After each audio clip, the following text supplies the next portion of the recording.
నమస్తే అండి తెలుగు ప్రజలకు. ఎక్కడ చూసినా కవిత ఇష్యూ నడుస్తుంది.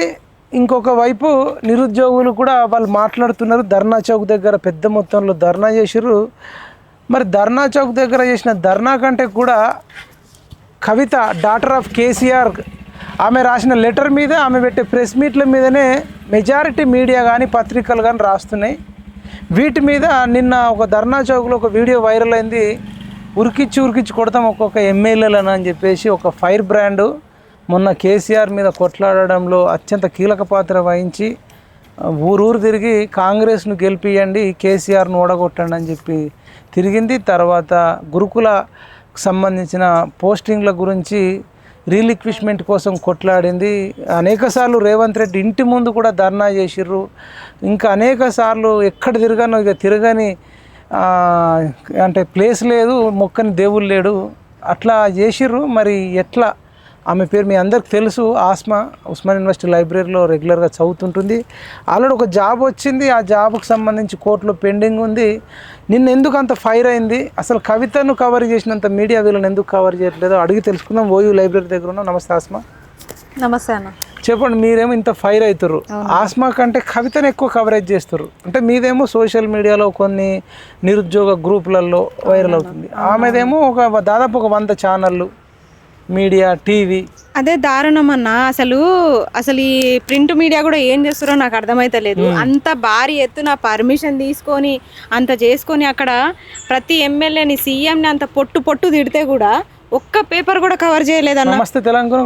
ఎవ్వరు కవర్ చేయలేదు. అసలు ఏదో మధ్యలో వేసిరట, ఏదో ఆంధ్రజ్యోతిలో కొంచెం అది చూసి చూడనట్టు ఒక న్యూస్ లైన్ లో ఒకటి వేసిరు అంతే. అదొక్క పేపర్ లో నేను చూసిన. మిగతా పేపర్లని ఏం చేస్తున్నాయి? ఇంకా పచ్చిగా మాట్లాడాలంటే ఏం మిగుతున్నాయి? మరి ఏం చేస్తున్నారు? ఎవరి కోసం పెట్టుకుంటున్నారు మీరు పేపర్లు?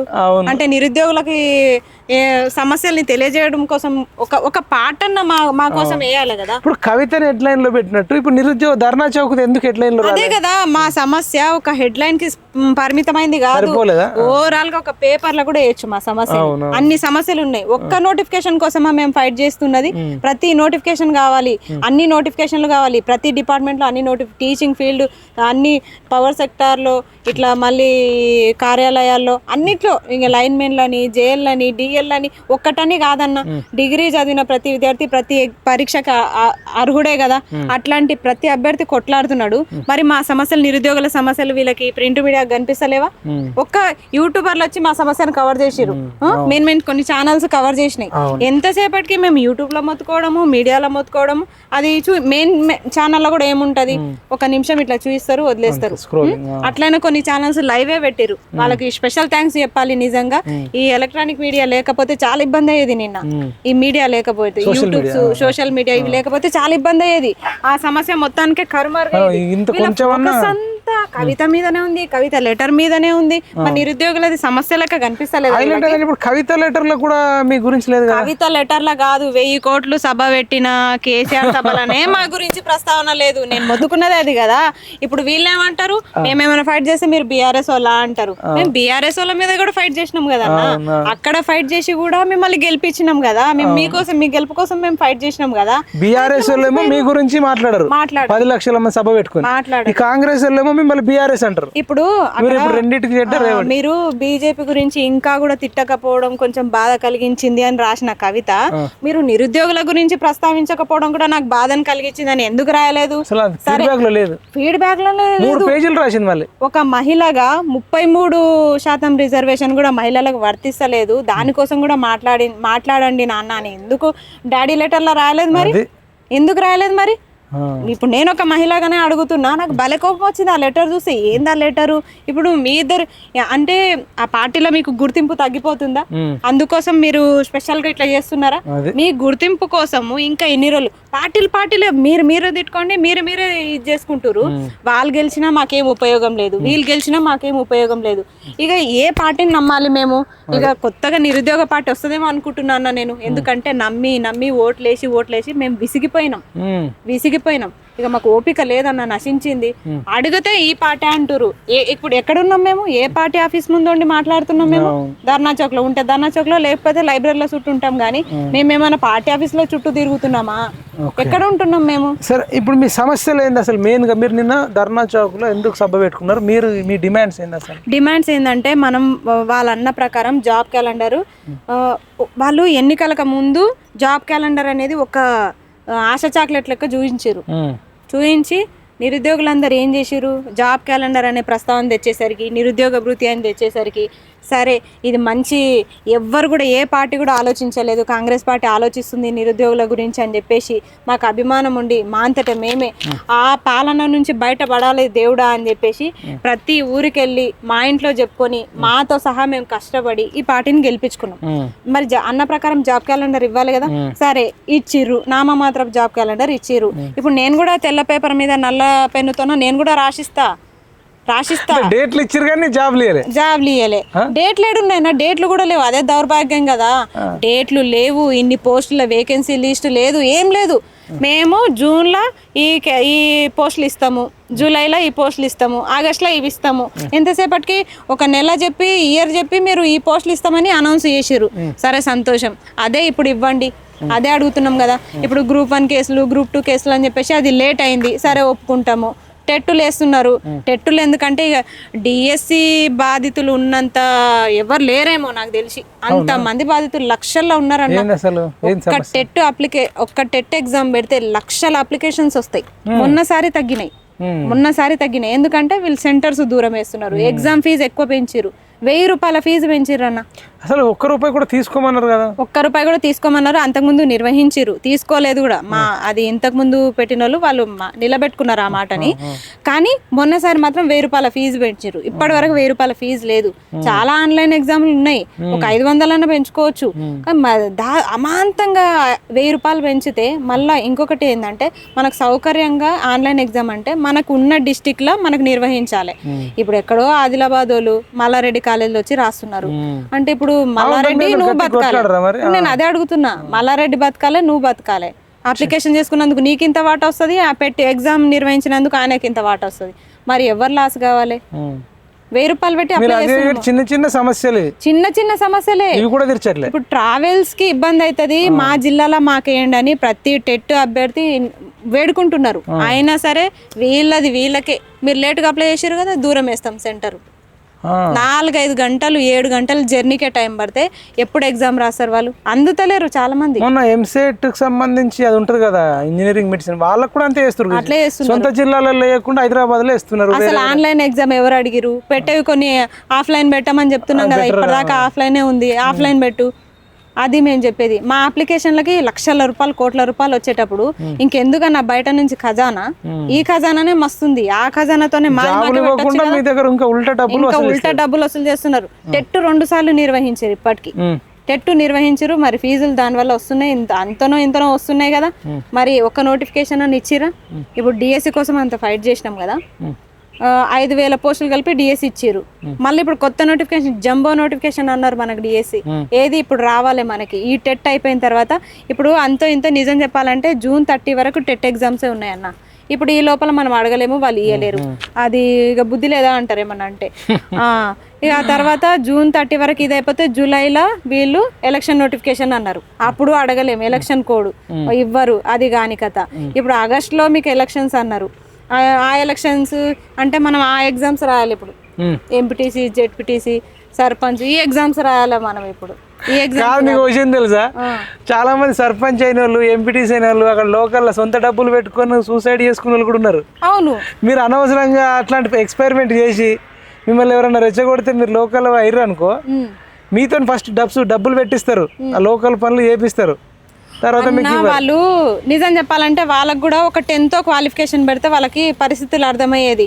పాపం వాళ్ళు ఎట్లయిందంటే, మా ఊర్లోనే మా సర్పంచ్ పాపం 2 ఎకరాలు అమ్ముకొని మా అందరి కోసం రోడ్లు వేపించి అన్ని చెప్పు. చాలా ఆయన చదువుకోలేదు, అయినప్పటికీ ప్రజల కోసం అయ్యా నాకు ఓటేసారు కాబట్టి ఆయన కృతజ్ఞత భావం చూపించుకున్నాడు. చాలా నష్టపోయారు వాళ్ళు, ఇప్పటికీ నష్టమే ఉంది ఆయనకి. అట్లాంటప్పుడు ఎవరు ముందుకు రారు. మాలాంటి వాళ్ళే కరెక్ట్ అన్న వీళ్ళకి, మేమే సర్పంచ్లం, ఎంపీటీసీలం, జెడ్పీసీలం అయినాం అనుకో, అనుకోండి, వాళ్ళ నిధులు మీరు ఎట్లా బతుకుతారు? సాలరీస్ తక్కువ ఉంటాయి, మీ ఫ్యామిలీలు నడవాలన్నా సర్పంచ్ అయినాక కూడా ఎట్లా ఇల్లు గడవాలంటే ఇలా ఒక 20-30 వేలు లేకుండా అవుతుందా?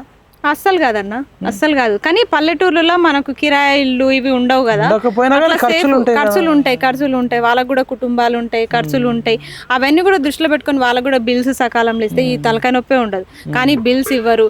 మళ్ళీ ఇంకో ప్రాబ్లం ఏంటంటే పైన MLA Congress party MLA, BRS వాళ్ళు అయితే మాత్రం బీజేపీ వాళ్ళు అయితే అట్లా వినాల్సి వస్తుంది. ఒకవేళ వినలేదంటే వీళ్ళు ఇట్లా అట్లా అని కుట్రలు పెట్టుకొని ఇక మనం ఈడనే అంత అంటే ఊర్లో ఇంకెక్కువ లెక్క ఉంటుంది ఆడ. సరే అది పక్కన పెడదాం. ఇప్పుడు మెయిన్ గా నిన్న ధర్నా చౌక్ లో ఏమేమి డిమాండ్లు చేసారు? జాబ్ క్యాలెండర్ కావాలా? ఇంకా అంటే జాబ్ క్యాలెండర్ వస్తే ఏమేమి వస్తాయి అనుకుంటారు? దాంట్లో జాబ్ క్యాలెండర్ వస్తే ఇప్పుడు వాళ్ళు డేట్స్ ఇచ్చారు కదన్నా. ఇప్పుడు మనకి జూన్ లో టెట్ ఏప్రిల్ లోనే అన్నారు, ఏప్రిల్ లో టెట్ అన్నారు, కానీ అది లేట్ అయింది. ఇప్పుడు జూన్ లో డిగ్రీ లెక్చరర్ నోటిఫికేషన్ కూడా ఉంది, గురుకుల డిగ్రీ లెక్చరర్ నోటిఫికేషన్ ఉంది. నాకు తెలిసి నేను టీచింగ్ ఫీల్డ్ కాబట్టి ఈ 2 గెస్టెడ్ పోస్టులు ఉన్నాయి. మరి నాకు తెలిసి ఇవి 2 కూడా రిలీజ్ అవ్వాలి. అట్లా నెక్స్ట్ గ్రూప్ 1 ఉంది, గ్రూప్ 2 ఉంది, డిఎస్సి ఉంది. ఇన్ని నోటిఫికేషన్లు జూన్ లోనే ఉన్నాయి. మరి జూన్ లోనే ఇవ్వాలి కదా మనకి. అది ఇప్పుడు ఓవరాల్ గా కలుపుకుంటే మనకి 13 నోటిఫికేషన్లు ఉన్నాయి మొత్తం. ఏ పెద్ద నోటిఫికేషన్ లేవు? డిఎల్ కదన్నా, డిగ్రీ లెక్చరర్ అంటే గెస్టెడ్ కదన్నా, సాలరీ ఎక్కువ ఉంటది కదా, అందుకే వీళ్ళు తటపడా ఇస్తున్నారు. ఎన్ని అడుగుతారు మీరు? మేము ఓవరాల్ గా మనకి 12 సంవత్సరాల నుంచి అయితే డిగ్రీ లెక్చరర్ లేవన్నా. 12 సంవత్సరాల నుంచి ఎగ్జామే లేదు దానికి. 12 సంవత్సరాల నుంచి లేదంటే ఎన్ని వేకెన్సీస్ చూపించాలి మనకి? ఆయన పాత గవర్నమెంట్, ఆయన మా తాతనేమో 500 పైన మనకు పోస్టల్ వేకెన్సీస్ చూపించిండు. మరి ఆయన చూపించిండు కరెక్టే. ఇప్పుడు మీరు వచ్చినాక ఇంకా కొన్ని డిగ్రీ కాలేజీలు పెరిగినాయి, ఇంకా ఉన్నాయన్న. లేదు, గురుకులాల్లో డిగ్రీ కాలేజ్ ఇంకా మైనార్టీ గురుకులాలు ఉంటాయి కదన్నా, అవి అప్గ్రేడే అవ్వలేదు. ఇంకా అప్గ్రేడ్ అయినా అనుకోండి, ఇంటర్ మైనార్టీ కాలేజెస్ అన్ని డిగ్రీ కాలేజీలు అవుతాయి అప్గ్రేడ్ చేస్తే. అప్పుడు ఇంకా పోస్టులు పెరిగే అవకాశం ఉంటది. 1000 అవుతాయి. 1000 డిఎల్ అడుగుతున్నాం. ఇంకా ఇప్పుడు మరి టీచింగ్ పోస్ట్ ఎన్ని కావాలి? డిఎస్సి మనకి వాళ్ళ అన్నమాటనే 20,000 జంబో నోటిఫికేషన్ వేస్తాం అన్నమాట. 11,000 అయిపోయినాయి కదా. మరి 11,000 పాత నోటిఫికేషన్ కదా అన్న. 5,000కి ఇంకో 5,000 కలిపిరు. 11,000 డిఎస్సి ఇచ్చిరు. 6,000కి 5,000 కలిపి 11,000 డిఎస్సి ఇచ్చిరు. మీరు అన్నది ఏంది? 5,000 డిఎస్సి ఇస్తామని ఒప్పుకున్నారా, లేకపోతే 25,000 డిఎస్సి ఇస్తామని ఒప్పుకున్నారా? చెప్పండి. జంబో నోటిఫికేషన్ అంటే మనకి మెగా డిఎస్సి అంటే 5,000 అని మెగా డిఎస్సి అని ఎట్లా అంటాం మనం? ఇప్పుడు ఎంత కావాలి మరి? ఇప్పుడు 20,000 డిఎస్సి కావాలి మాకు. 11,000 కాకుండా అవి కాకుండానే 20,000 డిఎస్సి కావాలి. మూతబడిన స్కూల్. ఇంకొకటి నిన్న ఒక న్యూస్ వచ్చింది, స్కూళ్ళలో సర్దుబాటు టీచర్లు అంటే సర్దుబాటు చేస్తున్నామని.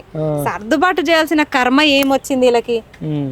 ఇంకేమనాలి? మేము చదివి దద్దమ్మలమా, లేకపోతే మీరు దద్దమ్మలా? నాకు అర్థమైతలేదు అసలు. ఈ దద్దమ్మ పనులు ఎందుకు చేస్తున్నారు మరి? ఇప్పుడు పోస్టులు ఖాళీగా ఉన్నప్పుడు కొత్త నోటిఫికేషన్ వేసి ఫిలప్ చేసి రెగ్యులర్ టీచర్లను పెట్టాక నువ్వు సర్దుబాటు చేయాల్సిన కర్మ నీకేంది?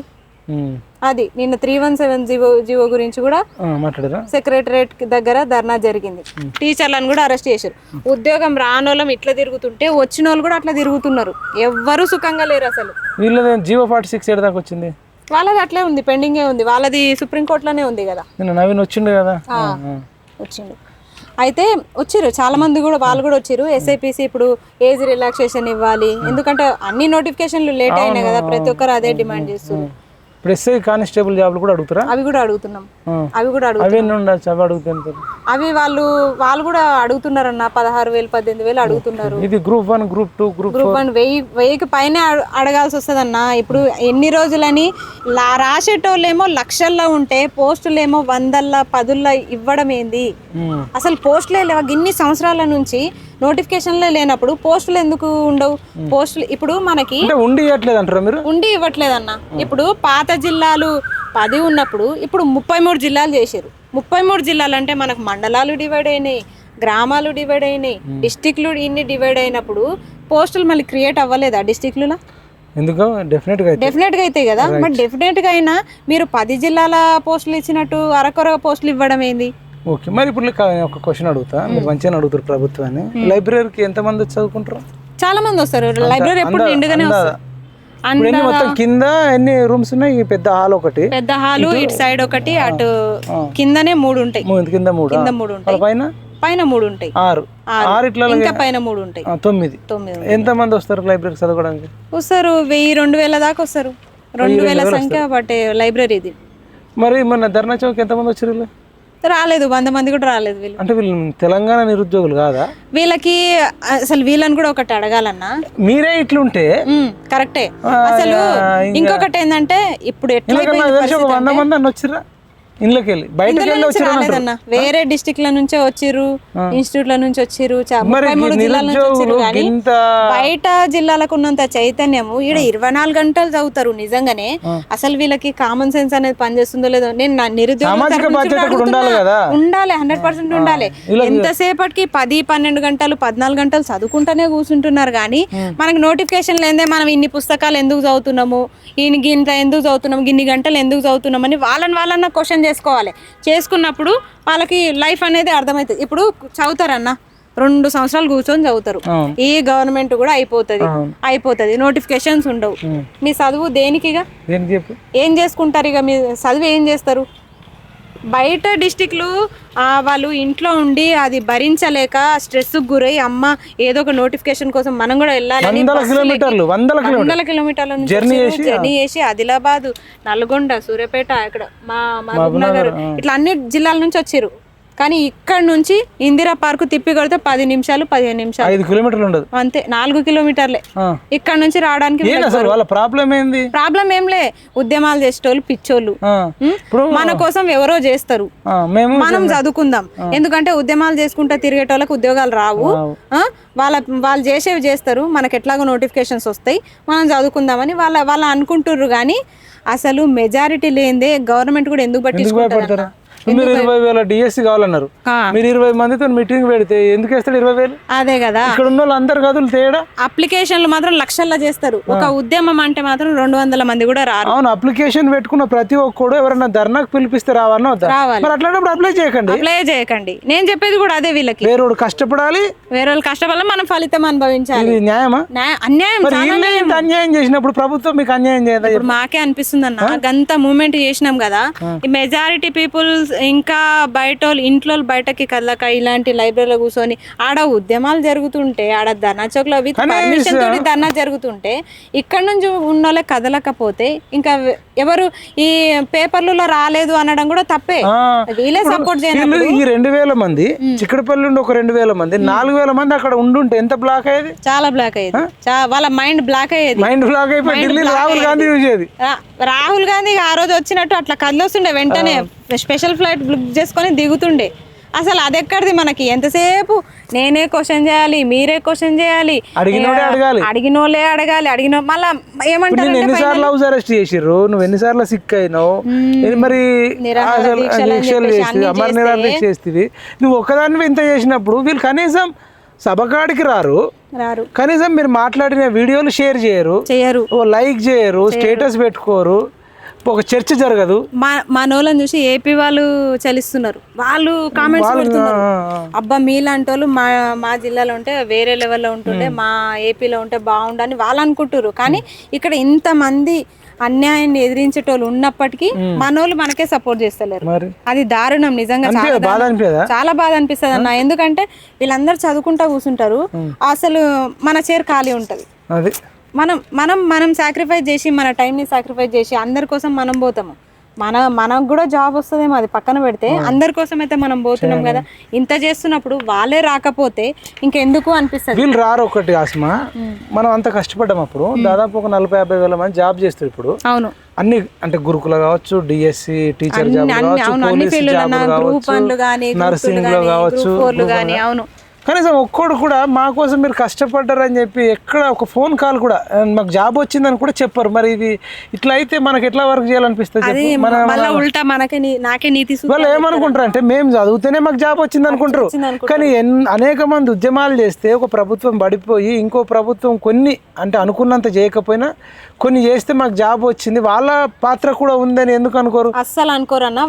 పైగా ఉద్యోగాలు వచ్చినాయి. ఇంకా మళ్ళీ బిల్డప్ వీళ్ళు చదవలేరు, మేము చదివినామని మరి వాళ్ళు చేస్తేనే మాకు వచ్చిందనే ఫీలింగ్. నిజంగా 4-5 ఉద్యోగాలు కొట్టుకున్నారు కరెక్టే. మీరు అక్కడ పోయి జాయిన్ కాకుండా ఒకటే ఉద్యోగంలో జాయిన్ అయ్యి మిగతావన్నీ స్వచ్ఛందంగా వదిలేసిన నాదులు చాలా తక్కువ మంది. అట్లాంటి వాళ్ళని మొక్కాలే కానీ మిగతా వాళ్ళు మాత్రం నాకు ఇన్ని ఉద్యోగాలు వచ్చినాయి అని చెప్పేసి పేపర్లో వేయించుకోవడం కోసం షో చేసిన వాళ్ళే ఎక్కువ, చాలా షో చేసుకున్న వాళ్ళే ఎక్కువ ఉన్నారు. సరే నువ్వు కష్టపడ్డావు, ఇన్నేళ్ళు కష్టపడ్డావు, నువ్వు చెప్పుకో, స్వచ్ఛందంగా చెప్పుకో. కానీ నువ్వు అక్కడ అపాయింట్మెంట్ లెటర్ తీసుకొనే చెప్పాలి ఆ విషయం. ఈ రోజు అన్ని బ్యాక్లాగ్స్ పడుతున్నాయి, ప్రతి ఫీల్డ్ అంతే బ్యాక్లాగ్స్ పడిపోయినాయి. ఇప్పుడు నీ బదులు ఇంకో కుటుంబం బతుకుతుండే కదా, అట్లా ఎందుకు ఆలోచించారు? అట్లా ఉంది పరిస్థితి. నిరుద్యోగుల మధ్య కూడా కొంచెము అవగాహన లోపమో లేకపోతే కావాలని చేస్తారో తెలియదు కానీ ఎవరో చేస్తే మనము బాగుపడదాం అనుకుంటారు అంతే. కానీ ఎవరి కోసం అయితే వాళ్ళు సరే నేను ఈరోజు ఇది మాట్లాడకపోతే నేను ఇది కోల్పోతా, ఇట్లా కాకపోతే ఇది చేస్తా అనుకున్నప్పుడే మనకి మంచి జరుగుతుంది అన్న. అదే సామాజిక బాధ్యత లేకుండా మోరల్స్, ఎథిక్స్, కృతజ్ఞత, దేశభక్తి, జాతీయ భావం ఇవన్నీ లేకపోతే వాళ్ళకి జాబ్ వస్తే ఏంది, రాకపోతే ఏంది అంటున్నా. ఎందుకు లేదన్నా, 15th August రోజు, January 26 రోజు జెండాలు పెడతారు కదన్నా. దేశభక్తి లేనిదే పెడతారా వాళ్ళు? ఆ ఒక్కరోజు వాళ్ళ భక్తి మొత్తం చూపించుకుంటారు.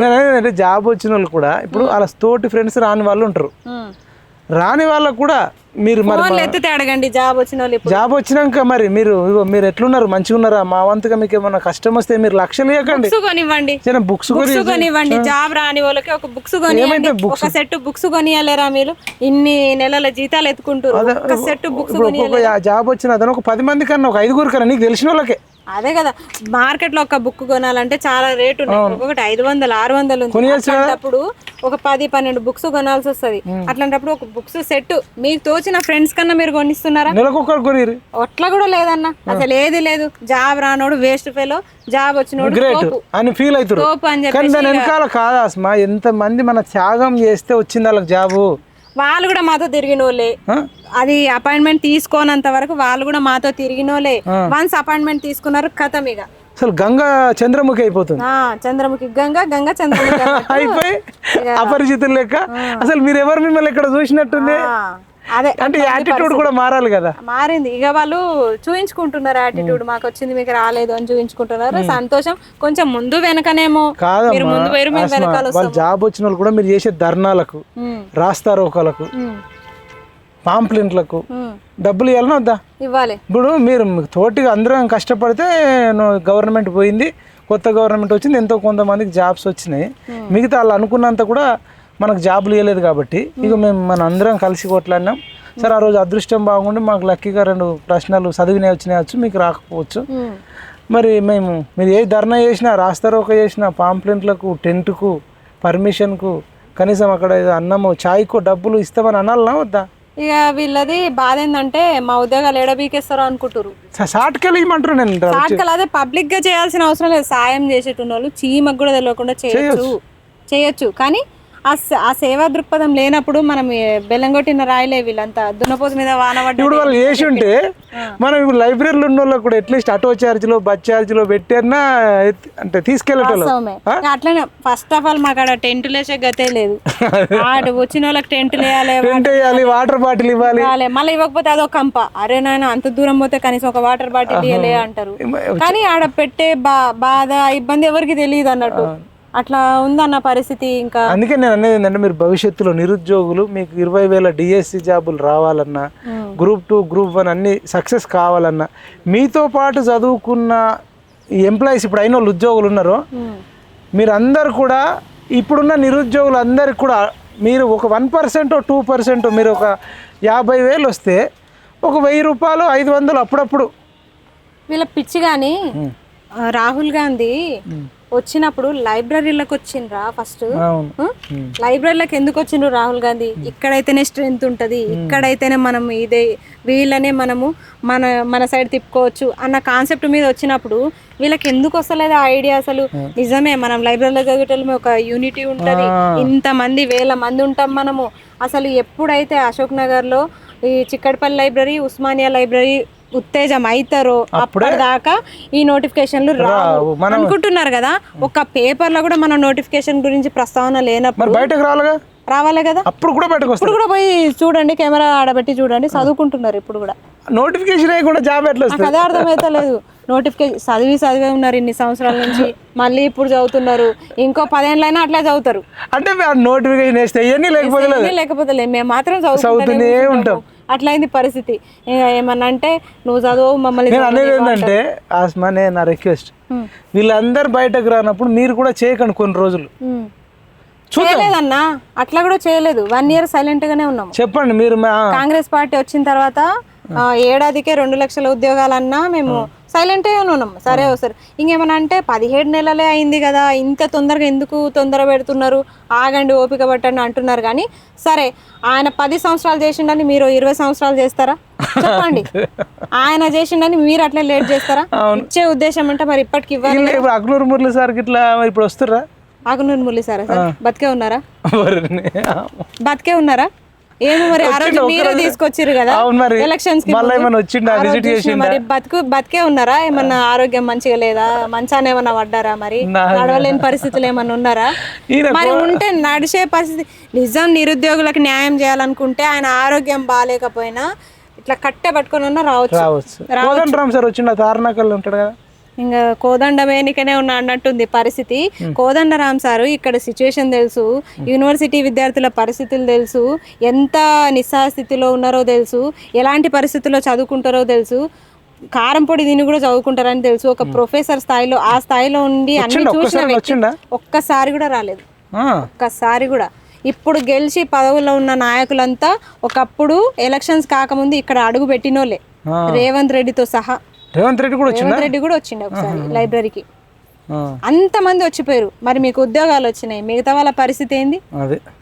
అంటే అడిగేటోళ్ళని ఏదో ఒక రంగు పూసి వాళ్ళని డైవర్ట్ చేయాలని చూస్తున్నారు. ఎవరు అడగొద్దా, ఇక క్వశ్చన్ చేయొద్దా? మరి ప్రశ్నిస్తే బీఆర్ఎస్ అంటారు, ప్రశ్నిస్తే బీఆర్ఎస్ బీజేపీ ఏదో ఒకటి పూస్తారు. ఇక ఏంది బీఆర్ఎస్ ఏంది మేము కేసీఆర్ ఉన్నప్పుడు కొట్లాడలేదా అసలు చెప్పండి?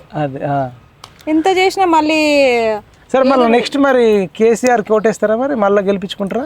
అన్న నిజం చెప్పాలంటే అసలు పార్టీల మీద అయితే నమ్మకం పోయింది అన్న, పార్టీల మీద నమ్మకం పోయింది. ఒక్కటన్నా లాజిక్, ఆయన అధికారంలో ఉన్నప్పుడే నిరుద్యోగుల్ని పట్టించుకోలేదు. సరే, అంత దింపిన తర్వాత కూడా అప్పుడన్నా సిగ్గు రావాలి కదా. కనీసము వామ్మో ఇంత 1000 కోట్లు పెట్టి సభ పెట్టుకున్నా, నేను ఇన్ని వేల పుస్తకాలు చదివినా, మరి అన్ని వేల పుస్తకాలు ఒక నిరుద్యోగి అని ఒక పదం చదవలేదను అన్ని పుస్తకాల్లో. అంత సభలో మా గురించి ప్రస్తావించలే. నాకు ఆడనే సిగ్గొచ్చింది. వామ్మో మళ్ళా గల వీళ్ళని గెలిపిస్తే నెక్స్ట్ మా మీద రివెంజే ఉంటది. వాళ్ళు ఏం ఆలోచిస్తారు అప్పుడు? మీరు అప్పుడు ఓట్లు వేయకుండా వాడిని నమ్మి ఓటేసి మాకు ఓట్లు వేయించిరా, ఇప్పుడు మళ్ళా 5 సంవత్సరాలు మేమే కొడుకులాగా చూసుకుందాం అంటారు. అప్పుడు ఎవరికి చెప్పుకునే దిక్కు? అప్పుడు ధర్నా చౌక్ కూడా బంద్ అవుతుంది. మళ్ళా ఒకసారి ఆల్రెడీ ధర్నా చౌక్ మళ్ళా ఎత్తేస్తారు. ఇక ఇంకా ధర్నా చౌక్ కాదు కదా, ఆశ్చర్యమే లేదు. అట్లా ఉంది పరిస్థితి. ఇట్లా ఎత్తేసినా మన వాళ్ళు ఏమన్నారు, లైబ్రరీ ఎత్తేసిరట, మనం వేరే ప్లేస్ లో చదువుకుందాం అని పోతారు, కొట్లాడరు. అట్లా ఉన్నారు. ఇంకా వీళ్ళకి చైతన్యం వచ్చేది ఎప్పుడు, వీళ్ళు కొట్లాడేది ఎప్పుడు? వాళ్ళ కోసం వాళ్ళే కదా, వాళ్ళ ఉద్యోగం కోసం వాళ్ళే కదా, అది పరిస్థితి. రైట్. ఫైనల్ గా మీరు అప్పట్లో ఒకటి జాబ్ క్యాలెండర్ గురించి ఒకటి మాట్లాడితే వైరల్ అయింది, ఏందా స్టేట్మెంట్? మళ్ళా సేమ్ స్టేట్మెంట్ అన్న. అసలు ఆ రోజు మనం కావాలని మాట్లాడింది కదా, వాస్తవమే మాట్లాడినాము. వాస్తవాలు అట్లా పోతాయి జనాల్లో కలిగి. అయితే మళ్ళా జూన్ వచ్చింది, సంవత్సరం కింద మాట్లాడిన మళ్ళా చెప్పాలా? 6 నెలలు అయితే ఇయర్ క్యాలెండరే అయిపోతుంది, జాబ్ క్యాలెండర్ ఎక్కడుంది? నా దౌర్భాగ్యం ఏంటంటే సంవత్సరం తర్వాత కూడా ఇదే డైలాగ్ చెప్పాల్సి వస్తుందని ఇప్పుడు కూడా చెప్తున్నా. ఇది 6వ నెల, జూన్ స్టార్ట్ అయింది, మళ్ళా 6 నెలలు అయితే ఇయర్ క్యాలెండర్ అయిపోతుంది. జాబ్ క్యాలెండర్ ఏడుంది?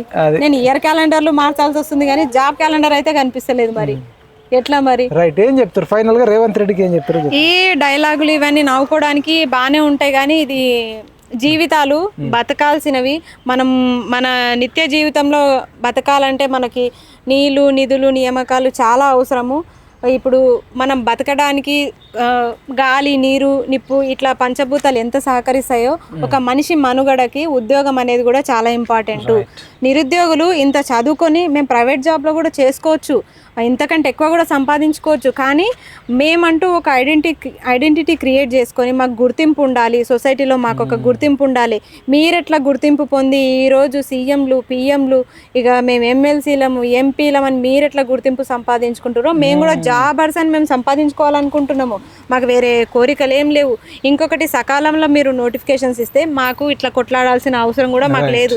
మేము అసలు నేను లైబ్రరీలో కూర్చొని సైలెంట్ గా చదివే అమ్మాయిని. నాకు అసలు ఈ ఉద్యమాలు ఇవన్నీ అసలు మాట్లాడమంటే కూడా నేను ఏ రోజు కెమెరా ముందుకు రాలేదు. అలాంటిది ఇప్పుడు వస్తున్నా అంటే నా కడుపు అంత కాలుతుంది, నా మనసు అంత బాధ అవుతుంది. కాబట్టి నేను మాట్లాడాల్సి వస్తుంది. నేను మాట్లాడినట్టు ప్రతి నిరుద్యోగి మాట్లాడితే మాత్రం ఏ గవర్నమెంట్ కూడా తట్టుకోలేరు, నిలబడలేరు కూడా, పరిగెడతారు. ఇక అందుకే అంత దూరం తెచ్చుకోకండి. రేపు June 2 కాబట్టి రేపు మనకి జాబ్ క్యాలెండర్ వస్తుందని ప్రతి నిరుద్యోగి 1000 కళ్ళతో ఎదురు చూస్తున్నాము.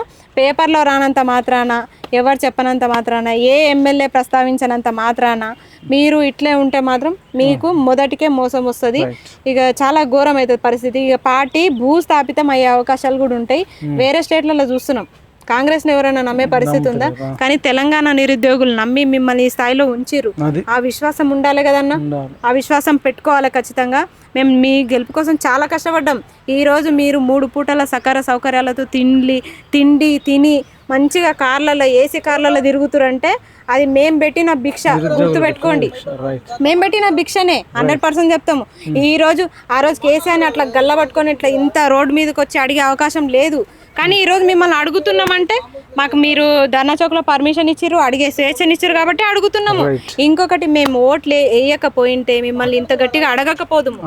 మీ గెలుపు కోసం అంత ప్రయత్నించిన మమ్మల్ని పక్కన అన్నాడు కదా, మీరు ఒక 2 నెలలు పుస్తకాలు పక్కకు పడేయండి, మొత్తం 5 నెలలు పుస్తకాలు పక్క పడారు, 5 ఏళ్ళు మేము మీకు చూసుకుంటాం. ఇప్పుడు మమ్మల్ని 2 సంవత్సరాలు పక్కన పడేసి ఇంకా మీరు ఏం చేస్తున్నట్టు? మరి మేము మీకోసం మేము అన్ని పక్కన పెట్టేసి తిరిగినాము. విజువల్స్ కూడా చూపిస్తాము. మీరు కాంగ్రెస్ పార్టీ కోసం ఓటేయలేదు. అతను కూడా ఎల్బీ స్టేడియంలో చెప్పినప్పుడు అన్నాడు 30 లక్షల మంది నిరుద్యోగులు కొట్లాడితేనే నేను సీఎం అయినా అని చెప్పిండు. చెప్పినప్పుడు మీరు ఆ మాట నిలబెట్టుకోండి. సరే, ఇప్పటికైనా మించిపోయింది ఏం లేదు. రేపు ఇచ్చిన ఒక నోటిఫికేషన్ విడుదలైందంటే అది మనకి కంప్లీట్ అయ్యి ఎగ్జామ్స్, ఇక ఈ అపాయింట్మెంట్స్ ఇవి ఇచ్చేసరికి ఒక 2 years అన్న టైం పడుతుంది అన్న. అట్లాంటప్పుడు మీరు ఇప్పుడు ఇస్తేనే మనకి, మీరు ఈ పదవి కాలం కంప్లీట్ అయిపోయేసరికి ఇప్పటికే 17 నెలలు కంప్లీట్ గా వస్తుంది. ఇప్పుడు ఇచ్చినా 2 సంవత్సరాల టైం పడుతుంది. కాబట్టి మీరు ఇప్పుడు ఇచ్చినా పర్లేదు, రేపు ఎట్టి పరిస్థితుల్లో జాబ్ క్యాలెండర్ విడుదల చేయాలని మేము కోరుకుంటున్నాం అన్న. చాలా మంది నిరుద్యోగుల ఆవేదన అర్థం చేసుకొని ఈ పార్టీ మాకు నిరుద్యోగులకు న్యాయం చేస్తామని ఇప్పటికీ నమ్ముతున్నాం, ఆశిస్తున్నాం. Right Asma, thank you so much, all the best. ఇదండి ఆస్మా, నిరుద్యోగి. అంటే ఆమె కనీసం మైక్ ముందుకు రమ్మంటే కూడా నేను రాను అని చెప్పే వ్యక్తి కూడా ఇలా మైక్ ముందుకు వచ్చి అమర నిరాహార దీక్ష చేసి రేవంత్ రెడ్డి ఇంటి ముందు, సీఎం ఇంటి ముందే దీక్షలు చేసి కొట్లాడుతుందంటే మరి ఈ పాలకులు చెప్పే మాటలు కోటలు దాటుతున్నాయి, చేతలు గడప దాటట్లేదు. కానీ నిరుద్యోగులలో కూడా మరి ఆస్మా లాంటి వాళ్ళని ఆదర్శంగా తీసుకుని ఆమె చేసిన దాంట్లో 1% అన్న బయటకు రావాలి. మీరే పుస్తకాలలో చరిత్ర చదువుతారు. చరిత్రలో ఛత్రపతి శివాజీ ఉంటాడు, సుభాష్ చంద్ర బోస్ ఉంటాడు, భగత్ సింగ్ ఉంటాడు.